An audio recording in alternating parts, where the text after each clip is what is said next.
back, and it's just stomping around, breaking branches. It was just crash, crash, break, break.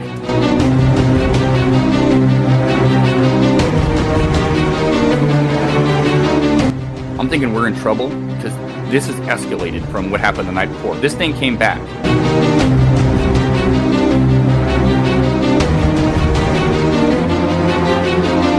I see a head, shoulders, and it looks massive, and it's looking right at me.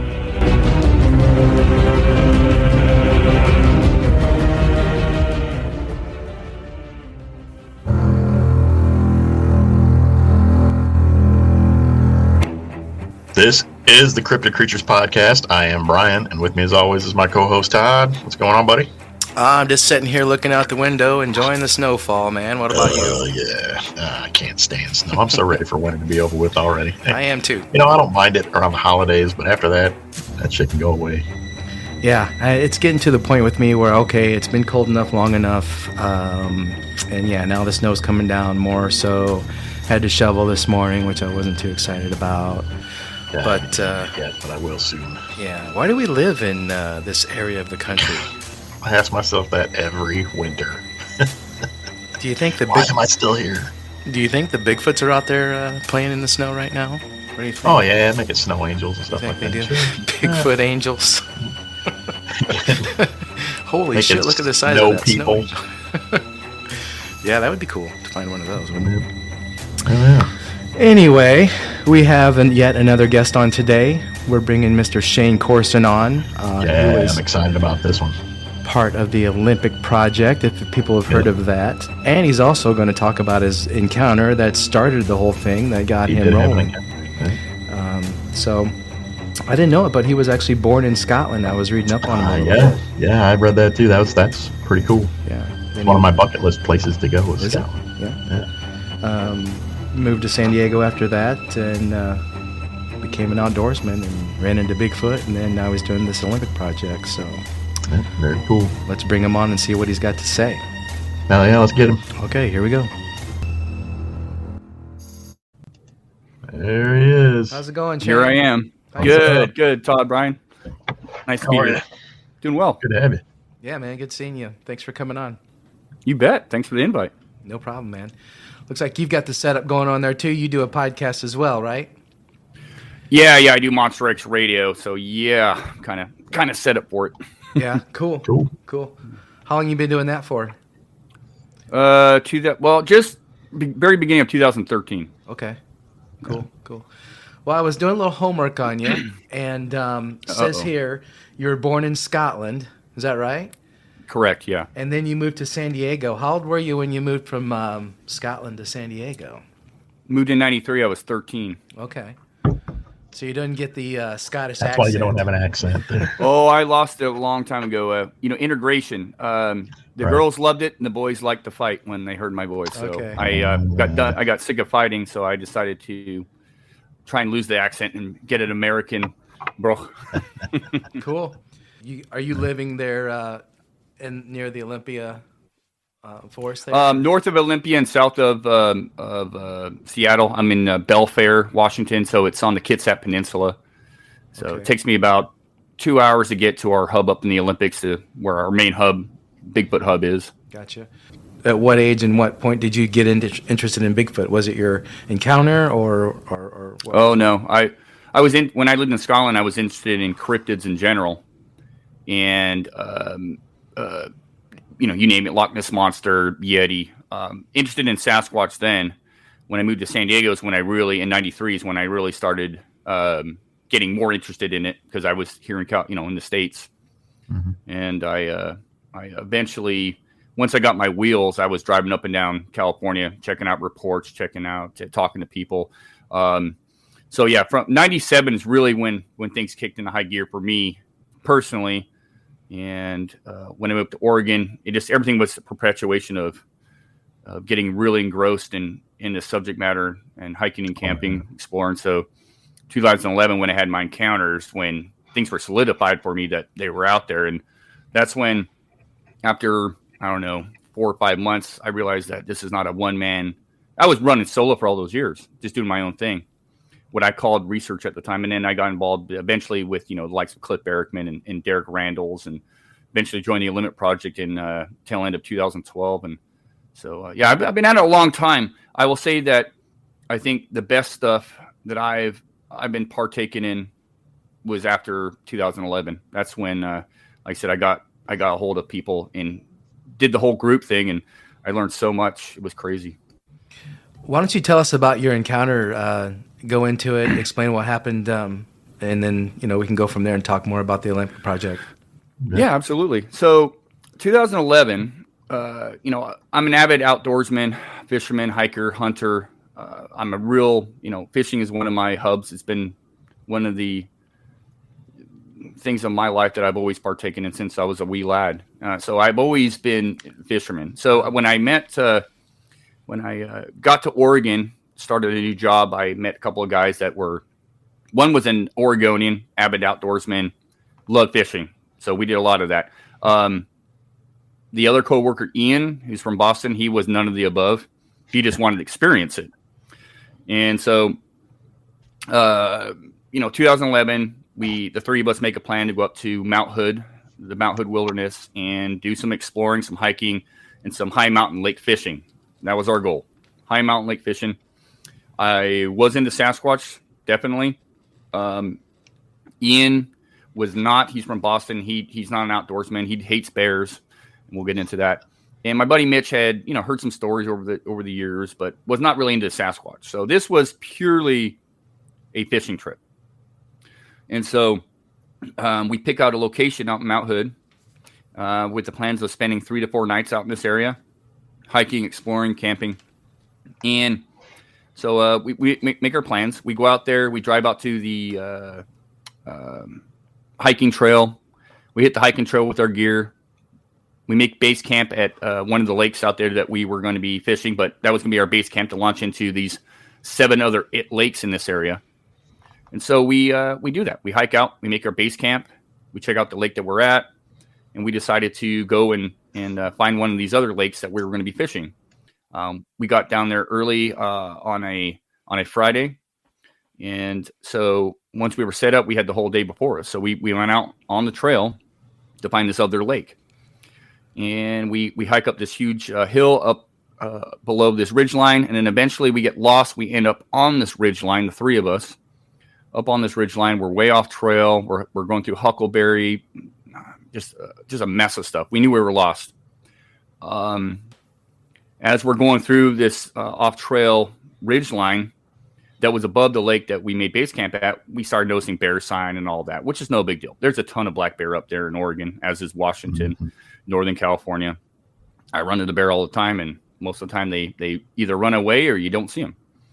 And so as we're up on this ridge line, hiking lost, we're arguing amongst each other, and trying to find our way to the trail to find this lake. Ian, who's from Boston, I didn't realize this, but he literally packed a couple of pots and pans to bang. So as we're going down the trail, I'm leading, Mitch is behind me, and Ian's in the back. Here's Ian every 30 seconds, a minute, banging a pot and pan. And I said, "What are you doing?" I'm chasing off the bears. I said, "We're making plenty of noise out here. The bears already know we're here. So don't worry about it, Ian. The bears are not going to come up here and eat you." Yeah. We were packing. I always carry a weapon when I'm in the woods. Nothing Sasquatch related.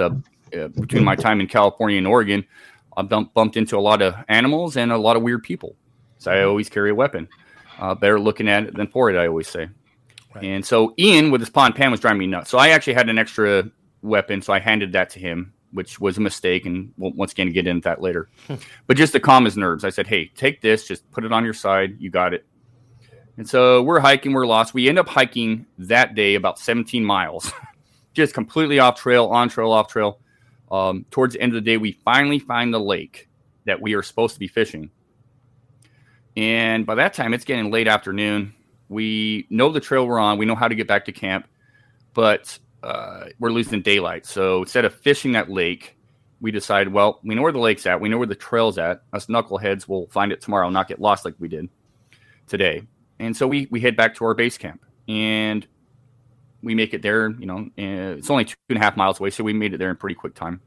Make it back to our base camp. We collect a bunch of firewood. Ian was adamant that he had to have a big fire to ward off any animals that might come into camp. We hung our food and all that good stuff. We eat a meal. We do a little fishing on the lake, and we talk about our plans for the following morning, some of the lakes we're going to be hitting, and we go to bed. We go to bed about 11:30, around there, 11:30. And basically how we were camped was we were in a kind of a pyramid formation. I was at the tip of the pyramid or triangle. Mitch is close to the lake, and Ian's a little bit closer to the hill. There was a hill behind us. So we were kind of down in this little depression in this large valley with the lake. Beautiful. I mean, just beautiful, all to ourselves. And we're only spread out a few feet apart. So we go to bed, 11:30. Around 1:32 in the morning, I wake up because I hear what sounds like two rocks being smashed together. And it's repetitive, just boom, boom. And it's coming from a distance, but getting closer and closer. And I'm listening. I'm thinking, what the heck is that? And my buddy Mitch is awake apparently. He goes, "Hey, Shane, you awake?" I said, "Yeah." "What is that?" So I don't know. And so I'm trying to rationalize in my brain what the sound is that's getting closer and closer. Could it be elk, antlers? It means August of 2011.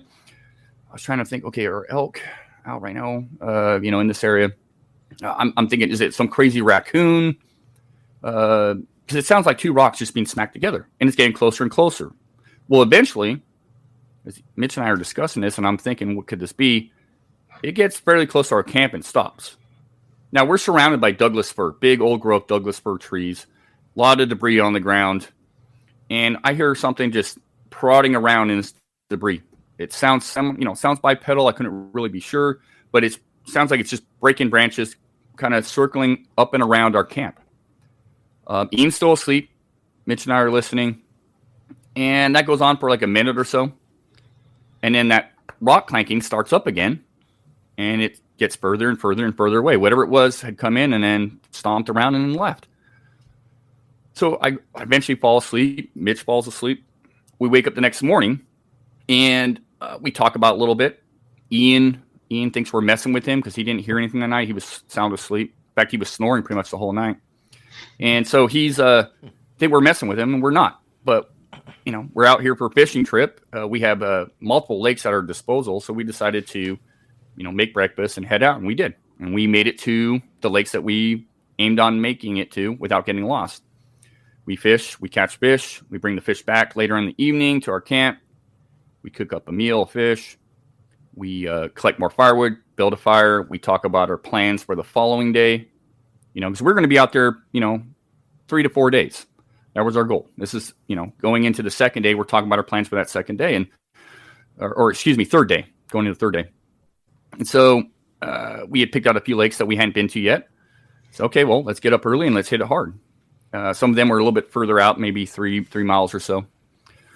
So we, once again, build that fire. We go to bed, 11:30. 1:30, 2 o'clock in the morning. Once again, I hear that sound, and it's coming from a distance, and it's getting closer. It sounds like two rocks being smacked together repetitively, and it's getting closer and closer. Mitch is again awake, and he whispers over to me, "Are you awake?" I said, "Yes." He goes, "It's back." And I said, "I know." So we're both trying to, in our minds, figure out what's going on. It's really, really odd. I've never heard anything like that in the woods before. And I spent years and years and years in the woods. And I'm thinking, what the heck? It's back.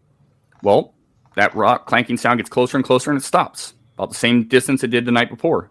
Maybe a little bit closer. And then what I see is that stomping around in the brush again. And Mitch is hearing something off to his left. I'm hearing something off to my right. So I'm thinking, could there possibly be two of something out there? And it's just stomping around, breaking branches. Sounds a little more, I won't say aggressive, a little more adamant. It was just crash, crash, break, break. Really sounded heavy, sounded kind of bipedal. Couldn't really be sure. And that went on, and then it stopped. And I'm just sitting there. My heart's pounding in my chest. I'm thinking, wow, something's back again. What's this about? And it's deathly quiet out there. When that's not going on, you could hear a pin drop out there. There's no wind. It is completely dead quiet. that stomping around stops. Maybe 30 seconds go by, tops. And then I hear wham, wham, wham. There are 5 of the most powerful percussive knocks. You call them power knocks, call them whatever you want. Something's hitting a tree, and it's hitting hard because it echoed through this little valley we're in. And I could feel the vibration underneath my tent from it hitting the tree and going through the ground. Mitch is quiet. I'm quiet. Ian is now awake, and he's going, "What the beep beep is that? What's going on?" Getting his pots and pans out. Yeah. Oh, I'm no, he didn't. But you never know. What I was worried about at the time was when that had happened. He's freaking out, and I'm thinking, I gave that guy a weapon who has no business having a weapon. It's middle of the night. Well, we were sitting there after that happened, and I'm literally almost petrified with fear. I won't lie. I wasn't. I was just scared. I'm laying there, my heart's beating. I can feel it in my head, and then I hear something come through the trees that it's arcing down from the hill above where Ian's camped at or tent's at, and it's hitting the branches. It's coming down. It's coming down. It's coming down, and then thud hit these branches, and it thudded right next to my buddy Mitch's tent. And Mitch is right next to the lake. He's the closest to the lake. He has a mud pile in front of his tent, and that thing landed right in this mud pile. Big thud. And he whispers over me. He goes, "You know what that was, Ryan?" I said, "Yeah, that was a rock." And I knew it was a rock because the weight and the force and the way it dropped, I knew it was a rock. And now my wheels are spinning. Now I'm going, oh, wow. Wow. Between those 5 powerful knocks and that rock coming into the camp, I'm thinking we're in trouble because this has escalated from what happened the night before. This thing came back the second night, and it's escalated. So I'm thinking, what's going to happen? Well, Ian's freaking out, and I kept telling him to shut up, be quiet. And I gave him rust around his tent. I'm thinking he's going to shoot somebody. He's going to aim that weapon in the dark and shoot somebody. So I decided that I need to get over to his tent, get the weapon away. But I really did not want to. I didn't want to get out of my tent. I'll be honest with you. I didn't want to get out of my tent. I didn't want to look outside my tent. But I decided I had to. So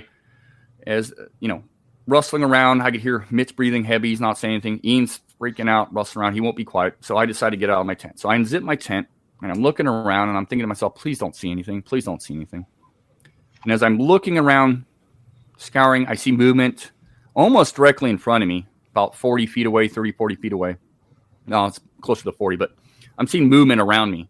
And I'm looking, and what I see is a hand.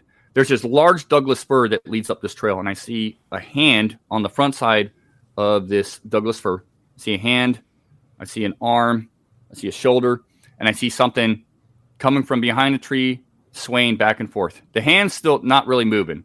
It's mainly shoulder and head, and I just see something swaying back and forth.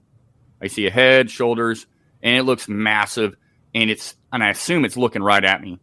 And I don't know if it heard my zipper, the tent, or me rustling around, but it's looking right at me, and it's just swaying back and forth. And like I said, I could see the hand, the arm, the shoulder. I didn't really see a neck, but I could see a head. And I'm looking at this thing, and that Douglas fir is a big tree, and this thing's it's massive. I just stare at it. I don't know what to do. I didn't want to move. I didn't want it to be able to see me, but I'm standing there or sitting there in my tent.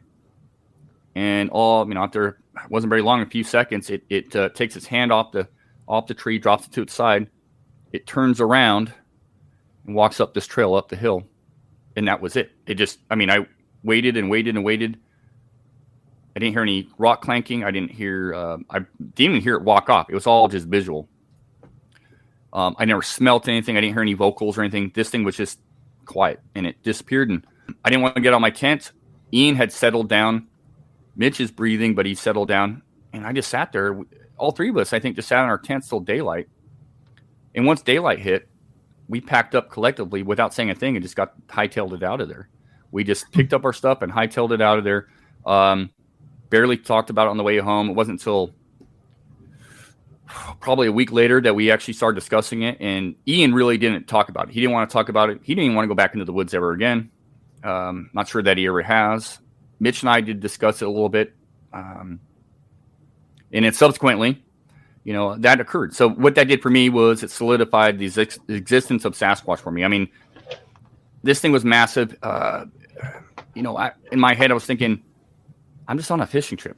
I'm not out doing anything Bigfoot related. Never found anything in all my years that I thought we'd call Bigfoot evidence. I talked to a lot of interesting witnesses, but here I am, middle of nowhere, and the Sasquatch came to us. I wasn't knocking, I wasn't screaming. Now, I did a lot of research on that area after the fact. We spent a lot of time in that area after the fact.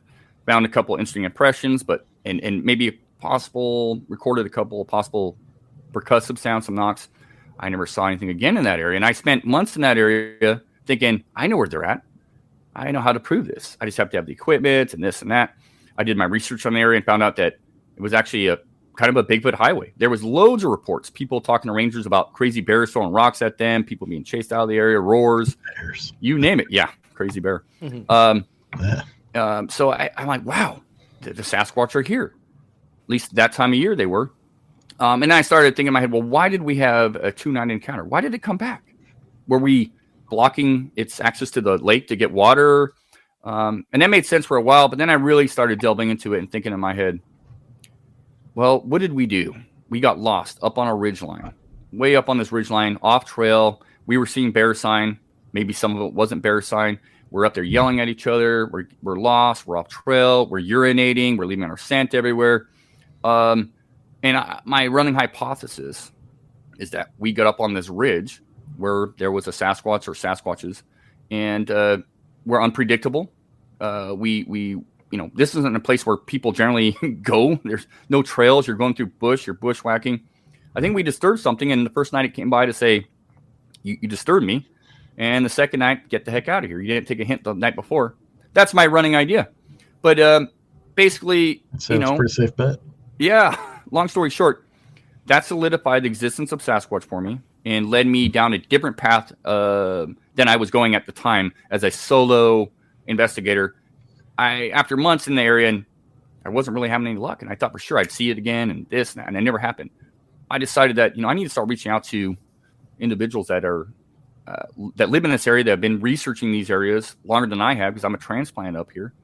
And that's what led me to reach out to people like Cliff Barrickman and Derek Randalls of the Olympic Project. Awesome. That's an awesome encounter, Shane. Yeah, that's amazing. Question for you, a couple questions for you real quick before we continue on and talk about the Olympic Project. Did all three of you guys see the creature? Or was it just you? Just me. I was the only one to unzip my tent. Mitch said he was just laying down in fear because he didn't know, neither of us at the time knew what we were dealing with. He thought whatever it was going to come in and smash us. Yes, we were armed, but, it didn't. It just, you don't shoot at something unless you know what you're shooting at, period. Right. And, he was afraid. And Ian sure as heck wasn't getting out of his tent. So I was, and honestly, if it weren't for Ian, my fear of Ian and what he was going to do with that weapon, I probably, honestly, would not have unzipped my tent. I wouldn't have looked out there. I was curious. But at that time, I've been around bears. I've been around angry elk, a lot stupid people. This was something different, 1:32 in the morning, came back for a second night. It really disturbed me at the time. I consider myself a pretty brave guy and all that, but I felt pretty small in that scenario. Yeah. There's a lot of sightings that go on up in Mount Hood. There always has been, and there still are, and I think they'll continue to be. That's some really thick, dense wilderness up there. But like you said, you guys probably came into an area that most people don't go into, and you kind of stepped on their territory a little bit. It was pretty dark when when you saw this thing. Could you see any details of the face though, or anything like that, or was it just more like a shape? You know what? I don't want to implant stuff that, at the time I thought maybe I saw eyes. No, so it was a fairly bright night, but also Ian had built up this fire so huge that it was still crackling and glowing pretty good. If that fire wasn't going, I probably would not have seen as much as I did. All I could make out was, I could see what looked like hairy. I could see the fingers on the bark and the arm and the shoulder. Dark. I couldn't tell if it was black, brown, red. I could just make out the basic shape, but that the arm on the front of that tree, when the fire was hitting the back of that or the front of that tree, you could see the arm and the hand very clearly. and the shoulder into the swaying motion. Its head, there was a branch above it. I couldn't tell if it was knocking the branch or not. But later on going back, and there was heavy depressions there, nothing discernible, just a lot of weight had been standing there at some point in time. But that branch, given the measurement I took, that whatever I saw was between 7 and 7.5 feet tall. Yeah, I was going to ask on your way out, did you have enough of your wits about you to look on the ground to see if there was? Nope. I did come back shortly thereafter, but no, at that time we wanted to get out of there. I was the driver, so Mitch and Ian, they wanted out, so we just packed up and hightailed out. I drove them both home they both lived outside of Portland, so it was from where I lived. It was, good 2.5 hour drive, because you're way down 5 miles down a logging road, and then you hit the trail, and then you're way off trail. So we were just thinking about, let's get out of here. We had no cell phone reception. There's no cell coverage in that area, so I couldn't even make a call. So it was just get out of here while the getting's good, because if it comes back a third night, it may not be as as nice. I don't know. We were just guesstimating. Yeah. I think you guys caught its hint. It sounds like. Yeah. So did you tell you told those guys what you saw then? Eventually I did. Yeah, I didn't tell them on the way home. Mm-hmm. When we do these trips, we usually, we're jovial, happy. After the fact, we talk about our catch, our fish catch. We go have some breakfast somewhere. No, it was just get out of here. I think everybody was nobody slept. So we were just tired and just wanted to get home. I don't remember discussing anything with any of them until, a few days later. And even then it was kind of minimal. And like I said, Mitch, he was eager to talk about it as I was, but Ian, we never had a conversation about it. And then we never actually went back out to the woods with him again. Mitch and I continued to go out, but later on. Shoot, so I made a decision. Yeah. Well, he's from Boston. I mean, talk about an experience for almost a first time camper. Yeah, exactly. Yeah. So do you think those guys believe in Bigfoot though now, even though they didn't see one? I don't know what Ian believes. I really don't. I can't speak for Ian. Mitch, I know that Mitch was kind of interested. I shouldn't say interested, but he's aware of the phenomenon because he had a girlfriend years prior, and actually only about 10 miles away from where we were camping, maybe 12 miles away from where we were camping, who saw something on the side of a road that she thought was a Sasquatch. But that was his only introduction or experience. I think Mitch is pretty much, I haven't talked to the guy in years, but I think he's a believer in it. Interested now, but he got really jaded back in the day because of the whole Rick Dyer thing, 2008, when I moved up to Oregon. That's why I met these guys. And I was already into Sasquatch, but Rick Dyer came out with this whole hoax thing. And I knew at the time it was. But he kind of had hope that maybe there was something to it. And so, but after that night, I mean, Mitch is not a hunter, but he's a fisherman. He's been out in the woods, Oregonian his whole life and never experienced anything. This rocked his world, intrigued him, but, he's probably, more of a believer than not, but he didn't have that visual like I did. So there's always that little bit of, well, I don't know what it was, Mm-hmm. How far away from you do you think you were from this creature behind that tree when you saw it, Shane? About 40 feet. Okay. Yeah, almost from my tent, 35, 40 feet. Close enough. Definitely close enough. Very close enough. Like I said, I never heard any. If this thing ever made any vocals, I never heard it. But then again, I'm not kidding. My heart was in my head. I could hear just the pounding. And maybe there was more than one. I don't know. I definitely did not smell anything. Neither did Mitch. Neither did Ian, because we had to ask them later on. Never heard any sort of vocal. Just the percussive sounds, that rock coming to camp, and then actually seeing the thing and it stomping around and all that, hearing that. That was it. Okay. So after that, you got involved and got a hold of Cliff Barrickman. How'd you find him? How'd you track him down? What made you get in touch with him? And then what happened from there? Yeah, I was aware of Cliff. In fact, what I had done was Cliff was speaking. This is when he was, during the Finding Bigfoot days, the beginning, really, almost. Cliff was doing a speaking engagement down in, or I think it was Oregon City, down in Oregon, I believe. I forget top of my head. It was at some large brewery. He was doing a speaking engagement. And so I decided to go and listen to him. I knew of Cliff. I never met the guy before, never had any correspondence with him. But went down and visited with him during his speaking engagement, and he happened to be talking about, at that time, which was fresh, was a a piece of video, trail cam video he had obtained from a couple of policemen from the Clackamas area. And honestly, that's not too far away from where I had my sighting. And so, which is part of the Bigfoot Highway, Joel Behart's book. So this individual that was moving past his trail camera, I thought was very interesting. Different than what I saw, and it was kind of blurry, but it was moving fast. And anyway, I got in conversation with Cliff. It was a very intimate environment when Cliff was giving this presentation, so easy access to Cliff. We had talked, and he eventually got me hooked up with a partner of his, a BFRO investigator, and he came out to the location. Not Cliff, but this BFRO investigator came out, and we recorded a couple of knocks, and he told me about the area because he was kind of aware of some of that area. So kind of gave me a little more to go off of. And so Cliff and I kind of kept up a little bit of dialogue. And then I reached out to Derek Randalls of the Limp Project, because Derek at that time was doing these public expeditions. And I thought, well, you know what? I'm really curious to see what the Limp Project is about. I was familiar with them, kind of kept up with them. But I also wanted to know what Derek was about and what they do on these public expeditions. So I went to one of them. And started, Derek Randalls and I hit it off right away because we're both into the same things. We're avid hikers and hunters and fishermen and all that.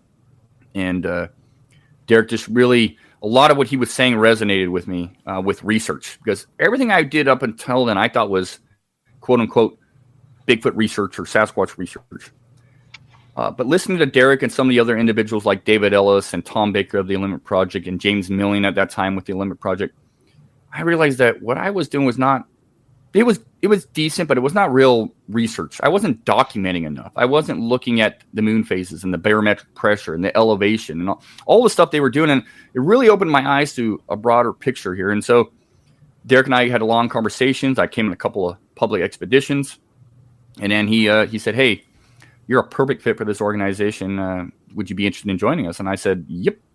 Sign me up." And so that's where I've been running with them ever since. Cool. Nice. I've seen you guys both on several documentaries. I know you were on Sasquatch Among Wild Men. Was that when you were in? Oh yeah, Darcy Weir's Sasquatch. I've done a few. We're rather picky. I've done the Darcy Weir with Sasquatch Among Wild Men, and then worked with Seth Breedlove a few times on two different, the Discovery and On the Trail of. Yep. We're very picky, Honestly, the Olympic Project, and as many other organizations and individuals get reached out by multiple productions, we're picky because I've done, I don't know how many of these Zoom calls or interviews with these production companies, and I'm not about the TV. And actually the Olympic Project as a whole can care less about the TV. We're all about a platform to discuss something that we're very passionate about. It's not about the money, because we don't make money off of this. It's about a platform, and people like Darcy Weir and Seth Breedlove, they keep it real. They don't ask you to change anything. They don't ask you to embellish anything. They keep it real. They don't do any funny editing. They don't miss, there's nothing disingenuous there, like a lot of these production companies do. And that's why we turn them down left and right. And we're not interested in the series either, because it takes away from our time actually in the field, being stuck behind a camera and this and that. So working with those guys, I'm very proud of what they put together and proud to work with them. And that's kind of our little stick there. If we do anything, it's going to be short and sweet and to the point, and more documentary style with no embellishments. It's just real. It's like Deadliest Catch. You'll have captains cussing at you, swearing at you, get off my deck sort of thing. And that's us. We've heard so many times where a lot of people are complaining about that we've interviewed that have been on TV shows or even other podcasts, where they said they've edited what I'm saying, they've moved words around, they didn't put in there what we discussed or what I thought. They kind of made it look a total different thing. But for you to say that's cool to know that they filmed those that way and that we're watching something more genuine, because a lot of these things you don't know. There's a lot of documentaries out there, and some of them you just don't know, how genuine they really are, as enjoyable as they are, regardless. But Derek's been on there. I've seen you guys on there too. What are you guys doing nowadays with the Olympic Project? I know that I've never been to the Olympic Peninsula.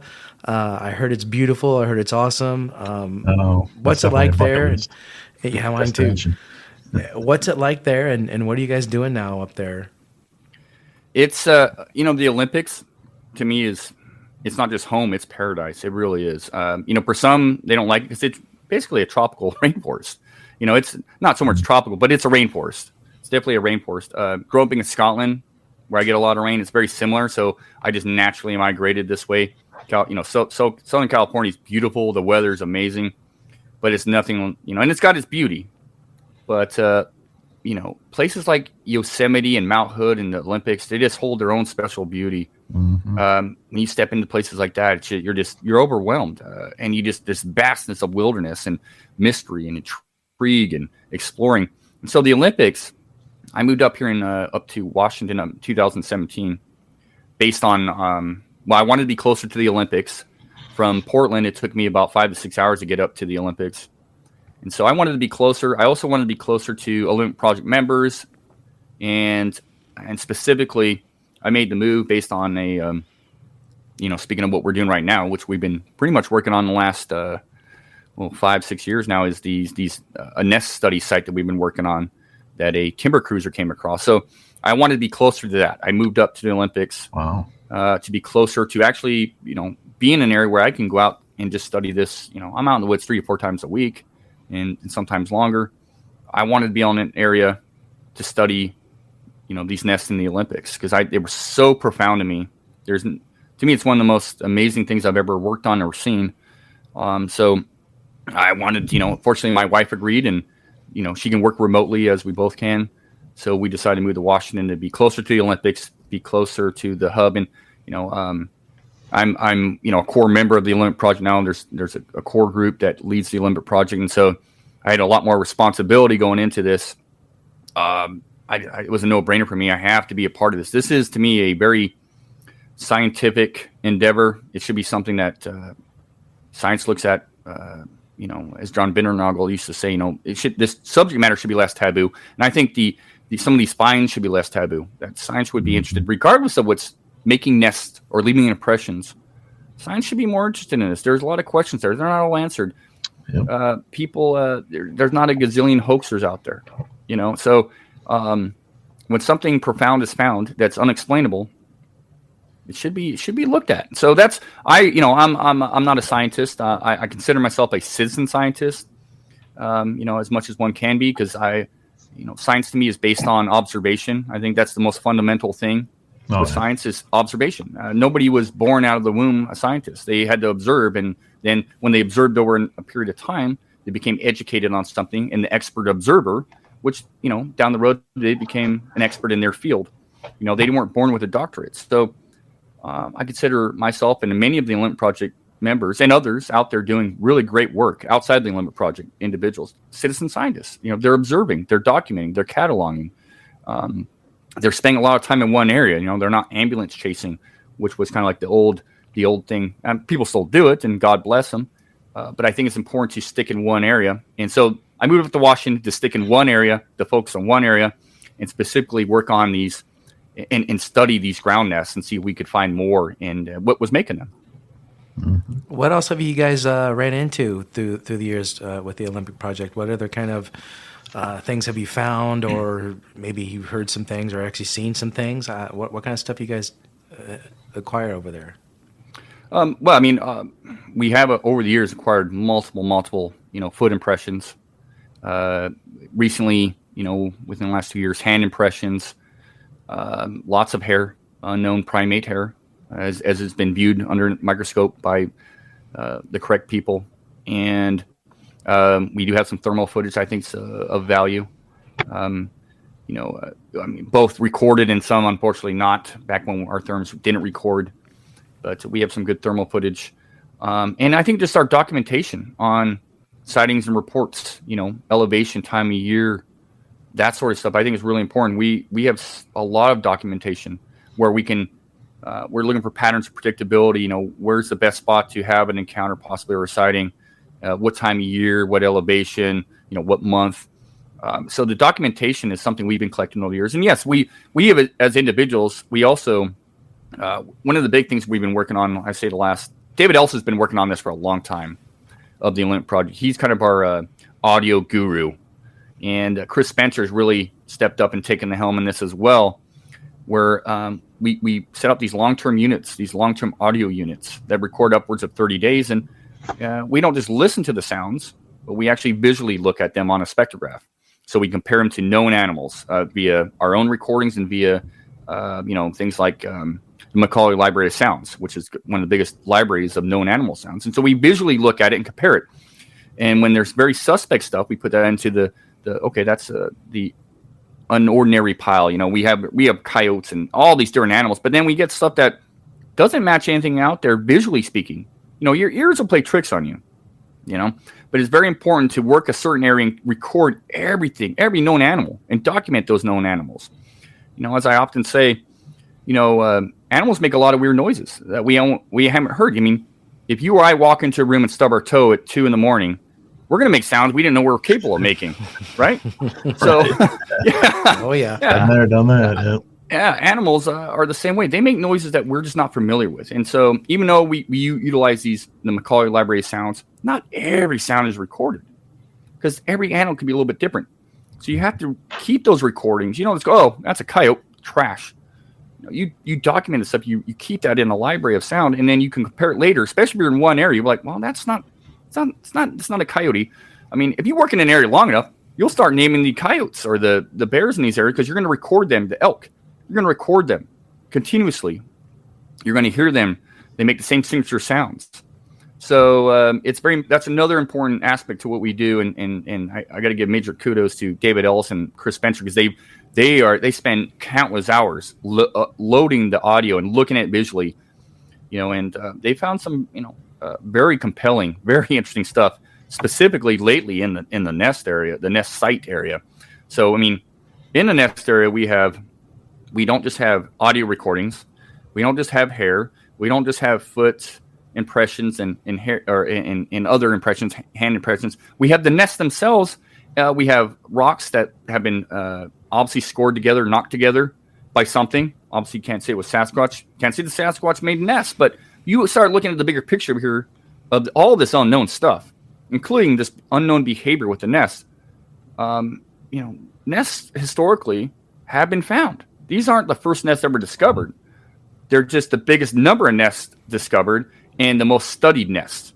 There was nests found in 1967 in Bluff Creek during the Patterson-Gimlin. Not many people know that. Patty, if you're familiar with her, she looked like a female. Well, was she making a nest or did she make a nest? Because that nest was above Scorpion Creek, which feeds into Bluff Creek, which is a stone's throw away from the Patterson-Gimlin film. But there was a nest discovered there by a timber surveyor. There's been nests discovered in other parts of Northern California, Klamath area, Washington, Oregon, British Columbia, Alaska. So there have been other nests found, just not documented properly, photographed properly, or vetted or anything. So, but they all look and sound very similar to what we're dealing with. And a lot of times they happen to coincide with a sighting, a Sasquatch sighting, or a footprint. And so eventually you got to kind of start putting those pieces of the puzzle together and go, maybe there's something to this. Yeah, you were talking about, that earlier. I agree. It's like science has a lot of information in front of them. And I saw the documentary where you guys are finding these nests, and they're very interesting, and how you guys were like laying in these things, showing how the creature could possibly lay there and sleep. They're kind of big straw nest things that are bunched up around trees, right? They kind of like to lay around a tree for cover maybe or something like that. So the initial nest area, they were... when this timber surveyor that came across their initial nest site off this ridge, and these nests were on a finger or a plateau. If you think of the ridge kind of like your knuckles, well, there's these fingers or plateaus that come off it, and these nests would always be at the tip of these plateaus, going down, basically down in a very steep ravine to a seasonal salmon creek. Well, these nests, the original nest site, this guy came across them and he kind of freaked him out. He was a timber surveyor. He's been doing it for 27 years. He's bumped into bear, cougar, you name it. He's bumped into everything. Came across these nests, and he thought, man, what the heck is this? This is weird. Freaked him out, and he held it out there, and eventually got a hold of Derek and a couple of DNR, Department of Natural Resources, and his boss that owns his timber company. Well, these nests, at least on the original nest area, the original finger, they're in a V formation. So you got the point nest is what we call it, which is the one that leads right down the hill in a triangular formation. That'd be the point. And then you have a couple of nests on this side and a couple of nests on the other side. V formation, very strategic. Coming down into there, all these nests are made out of huckleberry. Nothing but huckleberry boughs, broken from a foot off the ground to over 9 feet off the ground. no claw marks, no teeth marks. Something with opposable thumb definitely had to make these nests. And that's genuine consensus. But what you have here is this V formation. Like I said, we have a Top Gun pilot that's a part of the Olymp project, former Top Gun pilot. And when he first viewed these nests, he thought, man, that's very military-like, very strategic. And so we documented them, we mapped them out. On the outskirts of this nest, you have nothing but miles of huckleberry, up to 9 feet tall. When you're hiking in this area, you can't run through. You're going to trip and fall. Half the time you're crawling, you're falling over stuff. So it's kind of like the way I look at the nest area is this. You're looking at a house. You can see the walls. You can't see inside the house until you open the door. Well, when you're going down into this nest area, you see a huckleberry, like a wall, just a wall. When you walk into it, you're inside the house or inside the nest. Everything is stripped. All the huckleberry leaves are plucked off. All the boughs are broken off. And you got these nests. The ground has been walked on and plucked. It's the ground up there in general. It's you got salal, which is a thick ground cover, and then you got the huckleberry, and you got the Douglas fir trees and other plants.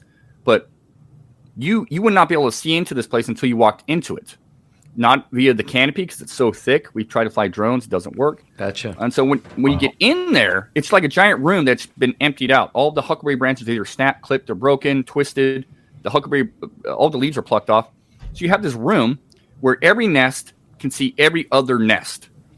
And they're multiple sizes. It looks like, regardless of what made it, it's almost like a family unit. Because you have smaller nests of 3 to 4 feet across to nests that are 6 to 8 feet across.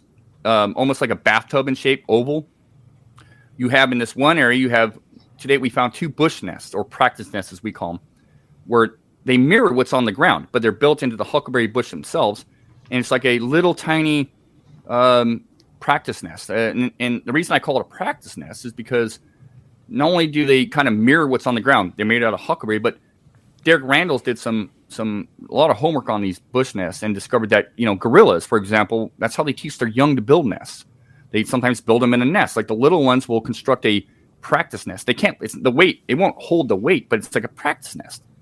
We found 2 of these, one in the initial nest area and then one on one of the other fingers with about 3 or 4 other nests. So it's really, really profound. And then you add in everything else that was discovered in this area. I mean, we didn't find bear impressions, we didn't find claw marks or teeth marks. When something's snapping, sometimes even a subtle little tiny huckleberry branch 9 feet off the ground, without pulling it down, snapping the whole thing, it takes something just to snap it, break it, twist it. A lot of intelligence went into making these nests. Yeah, that opens up a lot to my mind, hearing what you're telling me. Brian and I say this, the more we learn, the more confused we are. But well, talking about the nests in general and how you guys came across these and how they're set up makes a lot of sense on how they stay hidden a lot more. They can probably hear things coming from a very far away that takes a while to get in through those. Like if you guys were to go rushing in on them, it's not going to happen because by the time they hear you, they're gone. They're strategically placed on that point of the mountain where they can go up or they can go down. It sounds like. So, yeah, that makes a lot of sense. Also kind of opens my mind to the fact of how they're, much more able to stay hidden, so to speak. So, what's your overall thoughts on Bigfoot, Shane? Do you think they're at all paranormal? Do you think these things are just a creature that's been around since a long time before humans? What's your whole opinion on the thing? Yeah, what I'm not into, I'll be honest with you. I spent a lot of time in the woods. I mean, in multiple states and in some cases multiple countries. I've never personally experienced anything paranormal. And with Sasquatch, if it walks like a duck, talks like a duck, acts like a duck, I keep it that way. It's not a duck, it's a Sasquatch, but because here's something with Sasquatch, and I don't try to put Sasquatch in the box, nobody put Sasquatch in the corner, sort of thing, that's just not me. I do keep an open mind. I really try to. I just don't, let my brain fall out. So what I like is this. With Sasquatch, I mean, having a podcast, interviewed hundreds and hundreds of people over the years, had my own experiences, talked to many witnesses at symposiums and conferences. I can never rule out anything because I don't know everything and I don't know much. But everything that I thought could have been paranormal when I'm in the woods, I've always explained. It's always been explainable. Example real quick is we were out with a group on a hike, and somebody saw an orb in the woods, and wow, that looks like an orb. It's kind of a bluish color. Well, long story short, instead of just viewing it and filming it, I actually hiked down to it. It ended up being a Firefox mushroom. It was glowing in the dark at 1 a.m. Okay. But from a distance, it looked like a freaking orb. I ain't lying. I was impressed, but we did our due diligence and figured it out. Now, is there paranormal stuff out there? Sure. I don't know. Sasquatch, though, it's reported to do roadside crossings, which I believe is because it eats roadkill. I think how many reports that I've taken in or read over the years where Sasquatch is seen picking up a deer or a raccoon. And so that's natural. It's reportedly raids trash cans. It defecates, it leaves hair behind, leaves impressions. It is elusive, but I mean, for all intents and purposes, it acts, it's got some human characteristics and it's got some very non-human primate characteristics. So, that's kind of where I leave it. I don't know. Is it a Gigantopithecus blacksea? Is it Australopithecine? I don't know. What I do know is they exist.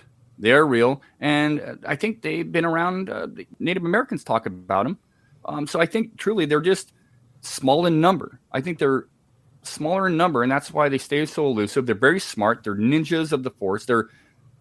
We put us as humans, we're very arrogant. We think we're the smartest things out there. And I don't think Sasquatch is as smart as humans per se, but in their environment, they're way smarter than us. They're geniuses compared to us out there. So it's relative. It's relative to your environment.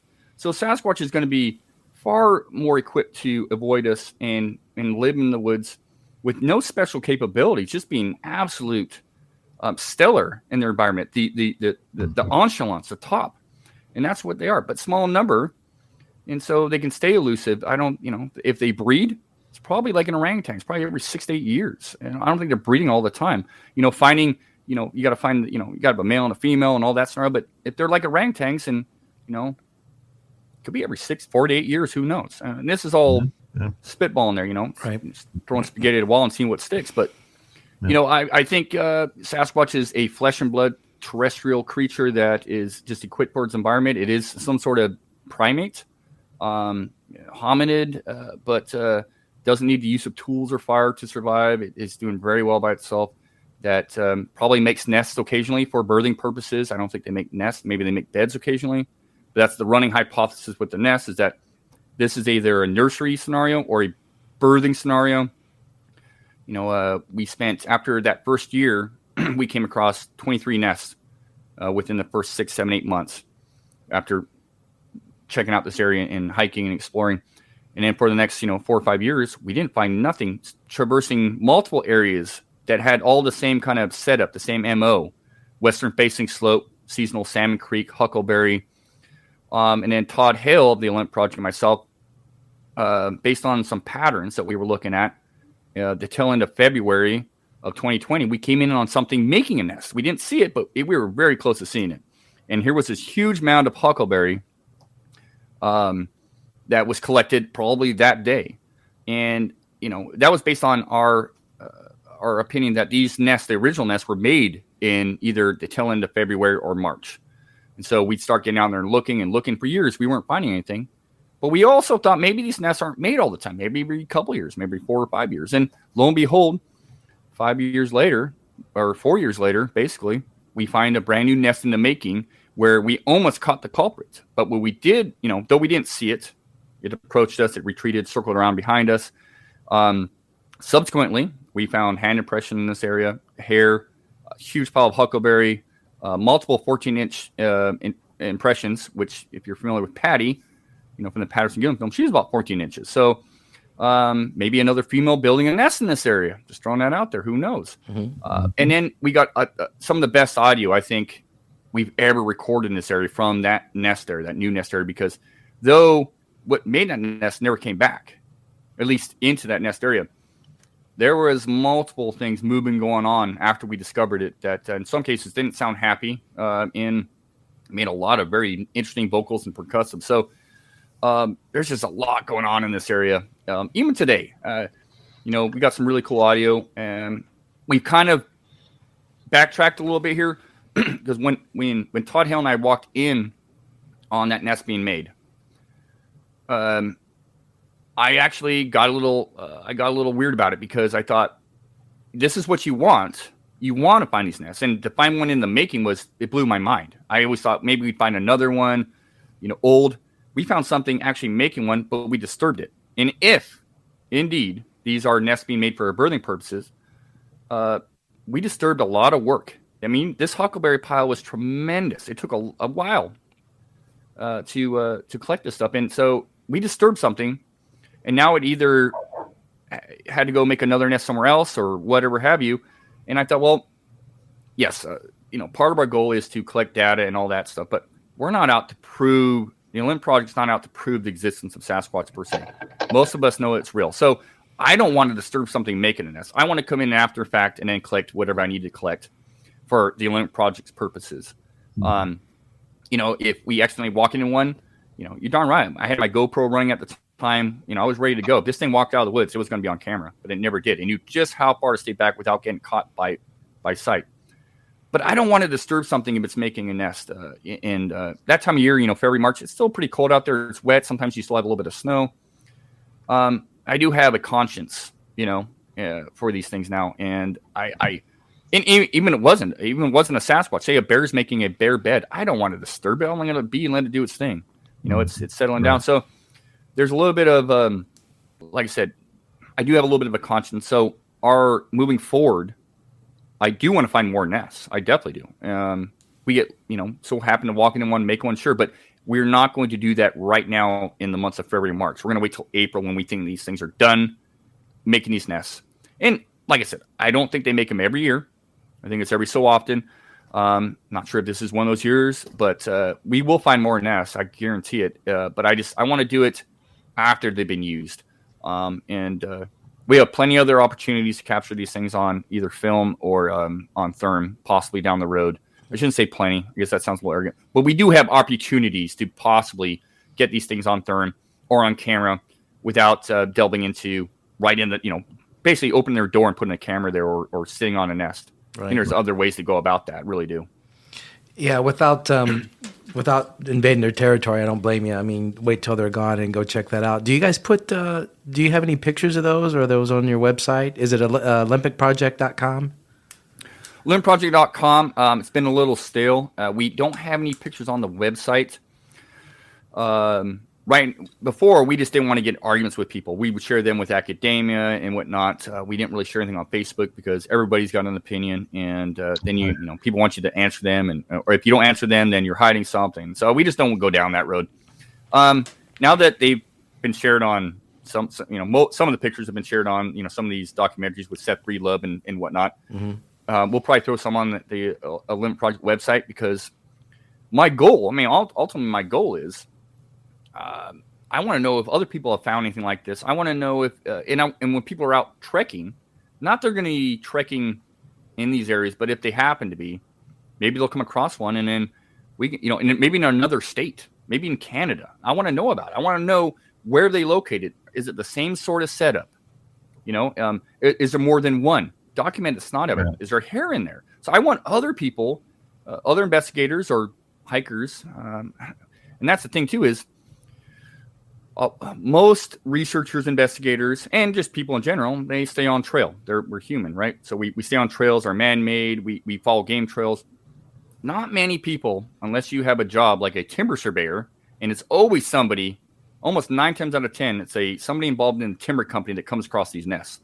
It's not your average people, hikers, fishermen, hunters, explorers. These are areas that people don't trek into because there's no trails. It's nasty. You're going to run into bees. You could run into a bear. It's just so thick. These are not fun areas to hike. Right. But for those people that are in it and want to get off trail on a ridge or somewhere like that, and they come across something like this I want to know about it. And so that's why I don't mind sharing some of these things in documentaries for people to watch and consume and digest. And, that's why the only time I really share anything other than those few documentaries we've done is at symposiums or conferences. I'm going to be doing the Kelso Longview event here at the end of the month down in Kelso, Washington, and I'm going to share. I'm actually I'll tell you guys first. I'm actually constructing a nest. I'm going to construct a nest. I got this huge platform built. I'm going to construct one of the larger nests and bring it down there for people to visually see. Because pictures and video only do it so much. Mm-hmm. I want people to walk up there and go, I want them to see what was discovered. Just one of many, but construct a giant nest, not embellish anything, exactly like we found it, bring it to the symposium and let people witness it and take pictures and whatever. That's cool. Yeah, that'd be cool. It's that way, it's people are, especially nowadays, are more visual. So, right. Something right there. It's an actual model of what we came across. I think it's going to be more impactful. And then if someone's out in the woods and they come across something like that, or they know somebody that's seen something like that, because there have been nests found in history. Just we need better documentation. Because eventually, I think there's going to be others found, and not just by the Olympic Project, but other organizations, groups, or individuals. And I think it's going to really start to shape up really well for this phenomena. Yeah, that was my next question, and we won't keep you too much longer and let you get out of here. But unless Brian has anything else, do you think that Bigfoot will be classified by science anytime soon or any day at any point? And do you think there's cover-up involved? If not, or do you think there's cover-up involved anyway? I do definitely believe Sasquatch will be proven to exist at some point. There's just no doubt in my mind. At some point, it could be today, it could be tomorrow, it could be 10 years. There's no doubt. There's more and more people being comfortable talking about this. There's a lot of people out there that are still kind of uncomfortable talking about it, but they're holding on some good stuff. So I definitely believe it's going to be proven at some point in time. And it probably won't be proven by necessarily a Bigfoot organization or group. It could be, a homestead, someone living in a cabin. It could be someone that hits one, but eventually, there's no doubt. There's no doubt in my mind, and so that's why we just collect as much data as we can for that day, in case it does get proven, that we can just lay this out there for the general public. But not conspiracy, but I guess you can call that. Is there a cover up or anything? I don't think me personally, I don't think there's a giant cover up. I'd be shocked if certain individuals in certain departments didn't know about Sasquatch. In fact, I know some that do, but I know of some that do, that just won't talk about it. Look what happened, if you guys are familiar with John Meinzinski. That guy, a wildlife biologist that basically got told to, got thrust into it, and then when he started getting results, they told him to shut up. No more. You lose your job. And that happens across the board. I know John Bindernagel came into scenarios like that, and all these academics like Jeff Meldrum, Dr. Jeff Meldrum, they get a lot of pressure, but they got the cojones to keep with it.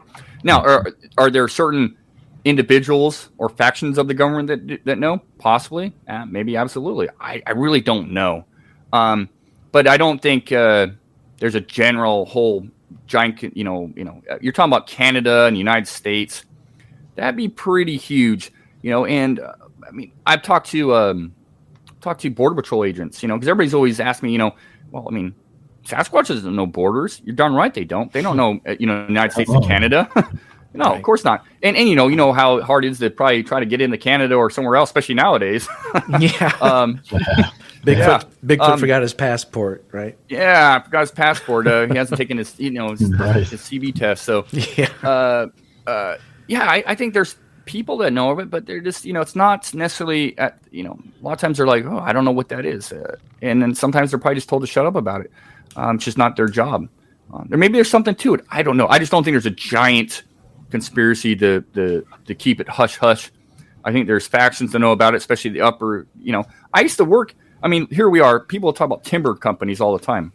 Oh, they're aware of it, but they got to cut down these trees. So they don't want to talk about. Well, we just got, we got approached by a timber company, and we have access to this area, keys to lock gates, to travel wherever we want on hundreds and hundreds of acres.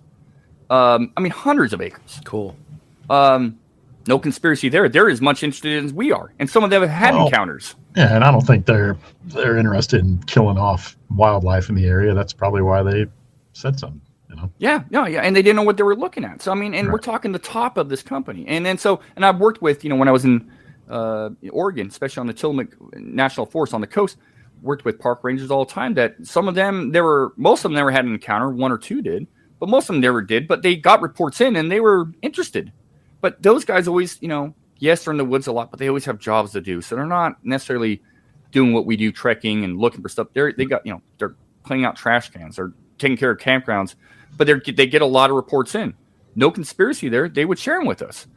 So at that level, I don't think there's anything going on. A little bit higher up, who knows? I'd be shocked, like I said, that certain individuals or certain departments didn't know anything. I mean, they almost have to. I just don't think they care. Maybe there's other motives there. Maybe, and that's a whole nother conversation. But that's my general consensus. I worked with a lot of these individuals, not at the very top, but at medium to the bottom level. And sometimes they don't want to talk about it. A lot of times they're very cooperative. I think a lot of people in certain areas of the country see these things a lot more often than what people realize, and they probably just it's almost normal to them. Like you said, it's a routine thing, and they're not going to report it. Maybe some of these loggers have seen things and I'm just not going to talk about it. I don't want people to think I'm crazy. And I think a lot of people have probably seen these nests more often than what they've realized and just not known what the hell they were or thought anything about it. But it's an interesting topic, and you bringing it up, talking to us about that, kind of like I said, opens my eyes to a lot more things and makes a lot more things understanding to me as far as how these things do keep hidden, and maybe don't need any kind of cover up. They're just good at what they do in their environment. So, if we can get past our, whether you're a hunter, hiker, or a Bigfoot enthusiast your whole life, or whatever have you. You just knock your arrogance aside a little bit and realize that, you're used to understanding known animals. We're talking about something that's not been proven to exist, that's unknown, that maybe doesn't act like a normal animal. Maybe it doesn't use game trails. Maybe it actually likes to hike in the thick stuff. Go try placing a camera on a bush that's facing another bush where something may come across. It's not going to happen. You're just going to get 1,000 shots with the wind blowing another bush. But that's where I think these things move. They move off trail. Yeah, they hit a trail here and there, but predominantly they're off trail. They're in the bushes. They're in the thick stuff. They're going to the nasty stuff. That's how they can survive and thrive in places where we are not. Exactly. So if you think of it like that, and you think of that Sasquatch is small in number, but very intelligent, very adept to its environment, better than you or I, easily. And who knows what else is out there? I mean, really, who knows what else is out there to be discovered? Things are still being discovered today, and there are a lot of scientists actually interested in the subject matter. Definitely. What I like to call, and we work with them, we talk with them through Project Zoo Book, Amy Boo's Project Zoo Book. They're in the Sasquatch closet is what I call it. But they're knocking at the door and they're asking questions and they're intrigued. So there is a whole future of academic individuals, old and young, that are coming into this fold that are asking the right questions, and they would make, Dr. John Bennernagel very proud. This subject matter is becoming less taboo. It is. It's gonna, it's taking time, but so it's upwards and onwards. Yeah, and more that's people. Why we're doing what we're doing. Yep. Absolutely. Get the word out there.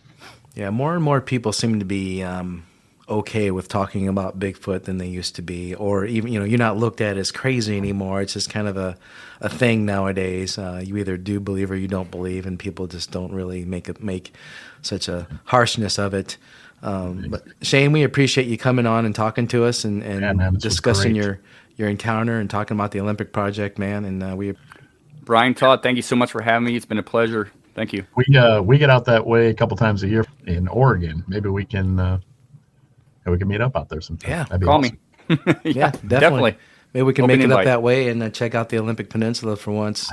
Finally, that'd be awesome. One of my bucket list items for sure. Well, and for sure. For the guests listening, you got your OlympicProject.com out there. You guys, where else are they at? Are you on Facebook? And I do a Monster Radio podcast. We took a little bit of a hiatus, but we're getting back at it. And then you can find me, Shane Corson, on Instagram, Facebook, or Twitter. The Olympic Project is on Instagram and Facebook, and we have obviously the .com. So cool, man. Awesome. Well, I'll be watching for you on some more documentaries out there as well, Shane. Yep. So me too, for sure. All right, guys. Well, thank you so much. It's been a pleasure. Thank you. Well, thank you for taking the time. We appreciate it. All right, take care, man. Thank you. Take care, Shane. See ya.